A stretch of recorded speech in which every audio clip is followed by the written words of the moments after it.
大家好，我是生活在亚庇 Kota Kinabalu 的一个中医师。这座城市它是以旅游观光业闻名的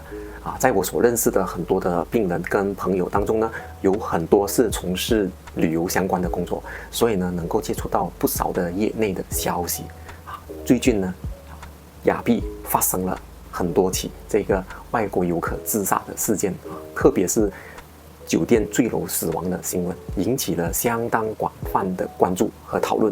作为在这里生活的人呢，我想从我的角度来去分享一些观察还有看法。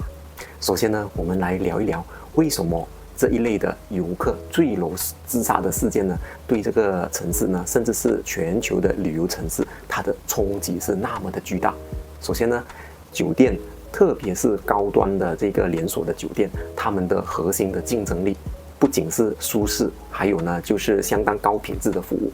更重要的就是让人感到安全和安心。一旦发生了游客坠楼甚至是自杀的事件呢，这个酒店的品牌形象就会蒙上一阵的阴影。不管是新闻怎么报道酒店的名称呢都会跟自杀、坠楼、警方调查这些负面的关键词呢全部联系在一起。心理学上呢，我们就叫做负面情绪的锚定。就算只是发生一次这样的事情呢，也都会潜在这个顾客的心里面呢留下这个长期的负面的印象你可能会问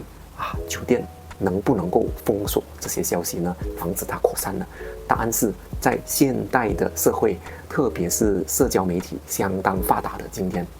封锁消息几乎是不可能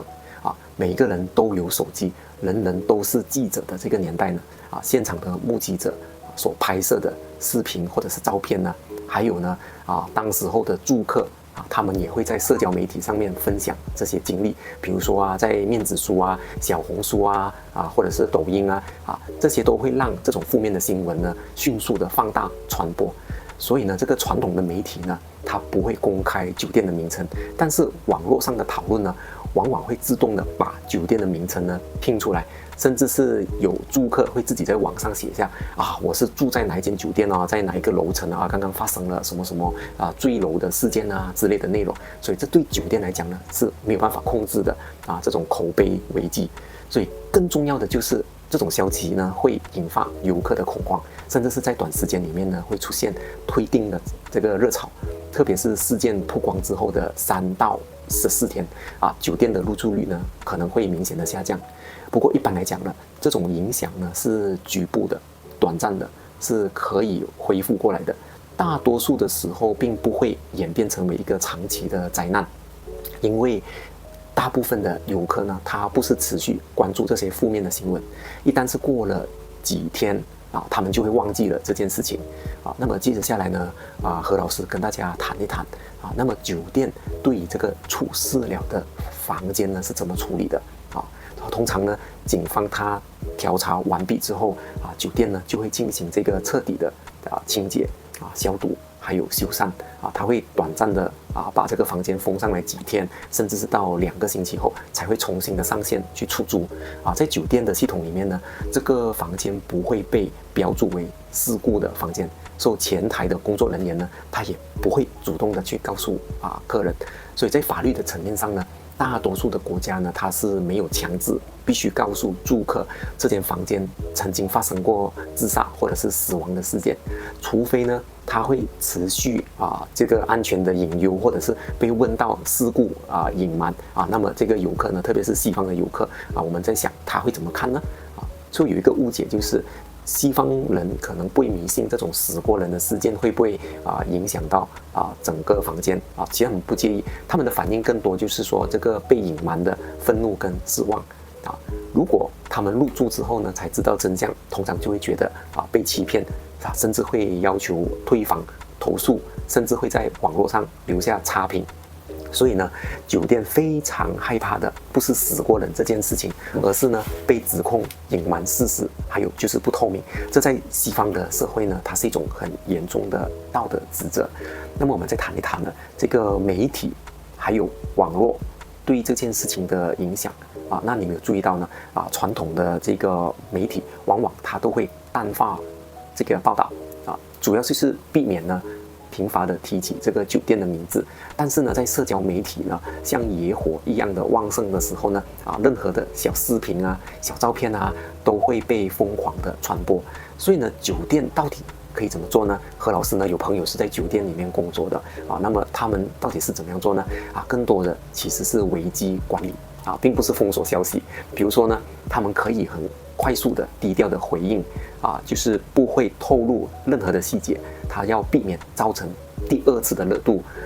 他对于内部呢，他需要安抚那些员工还有住客，那么他还会做这个搜索引擎的优化 SEO， 把这个负面的内容呢往后排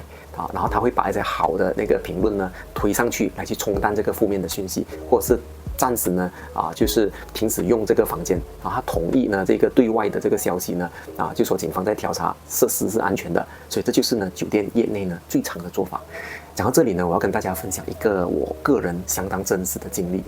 就是说有一天呢，我是在我朋友的公寓，大概是20-30层楼的这个公寓呢，我就在他的阳台那边看书，突然呢我就感觉到有一个黑色的影子呢从高空飞下去，接着我就听到一声巨响后来呢就是当地的这个其他的这个邻居呢就告诉我们说，是一个12岁的小女孩呢不小心呢从10多楼的那个楼层呢就是摔下来，幸好呢她只是大腿骨折，它是没有生命的危险，这真的是很幸运的一件事情。反而呢，另外一个这个邻居呢，这个人是做房地产的，他就说救命要是发生有人死亡的事故呢，他讲这整栋楼的那个房价就会大幅度的下跌，那是大家都承受不了的这个压力呢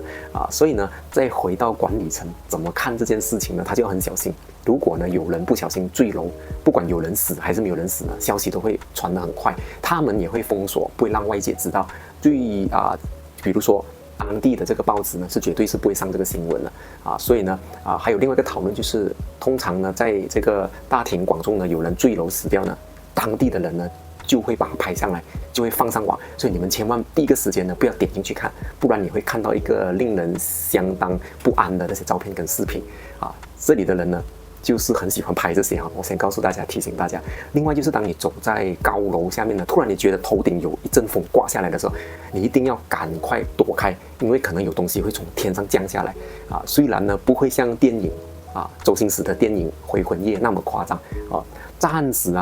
我还没看到有大冰箱是从天而降 OK， 但是呢安全的意识呢千万不要松懈下来。好，总结一下呢，就是游客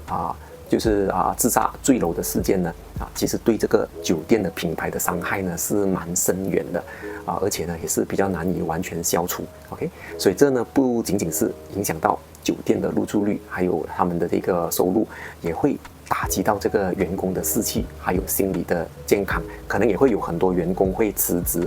他们可能会不想在这里工作。所以呢，在这个旅游业发达的雅碧 Kota Kinabalu， 所以呢